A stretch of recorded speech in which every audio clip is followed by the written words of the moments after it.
Hi guys, Dr. Seti here, the weight loss therapist. Wanted to touch today on what I consider to be the worst weight loss advice because I hear a lot of bad weight loss advice out there.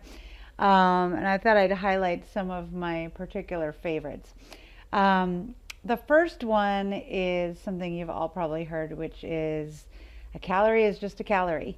And this is so wrong, I don't even know where to tell you because all it does is focus on numerical values. And while a numerical value, calorie, calorie, might be the same, there's a lot of other differences when we look at something like an avocado and a cookie and say, hey, well, they're the same calories, must be the same. And it doesn't consider anything else, right? The combination of all the other nutrients in the food play a role in the reactions that it triggers in the body. And sugary foods, highly processed foods, and all of those things, even those that are low in calories, can trigger inflammation responses in the body, can promote cravings, can deprive the body of macronutrients and micronutrients that we need. So you can't just look at calories as the end all be all. And as you know, I talked recently about calorie counts on menus, and that's why that information in and of itself is never enough, because when it comes to calories, we always need to look at quality before considering quantity. And if something is a real food versus a processed food, if something is nutrient dense versus nutrient absent, right? All of these things factor in when we're talking about calories. So calories are just one metric in a much bigger picture of what makes something healthy. So a calorie is not just a calorie. Um, Something else I hear a lot is the idea of making up for eating at the gym. And you've maybe done this, you've maybe heard a friend do this where, they consume a lot of junk food and offer the justification that they'll make up for it with a trip to the gym. And in reality, you can't really ever make up for what happens with food through a workout.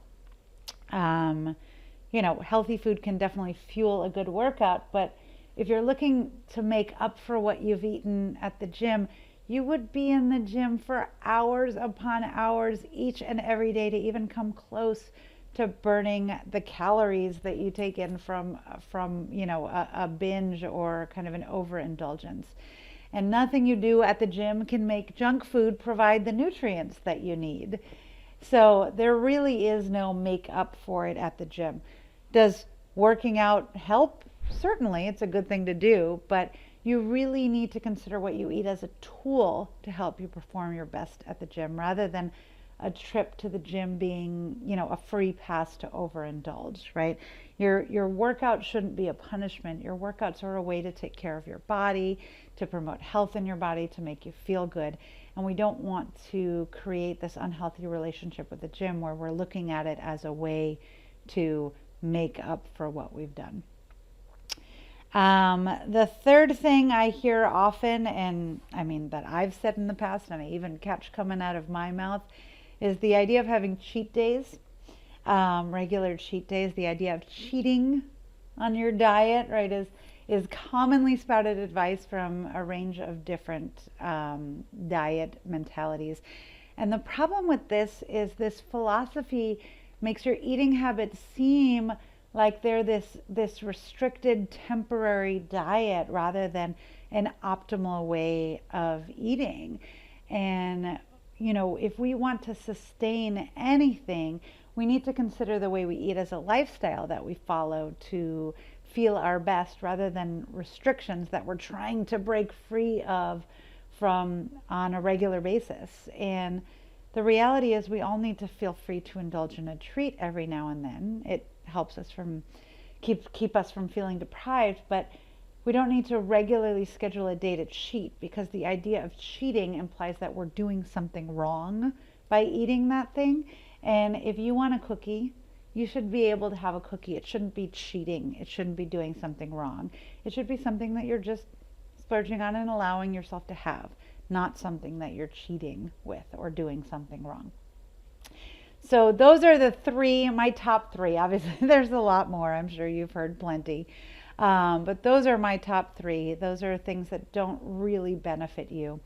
If you want to do it the right way and learn the right advice for weight loss, I would encourage you to check out my Do It Right weight loss coaching program, which is all about sustained long-term weight management, not temporary diet mentality. Hope that helps, and I'll see you later. Bye.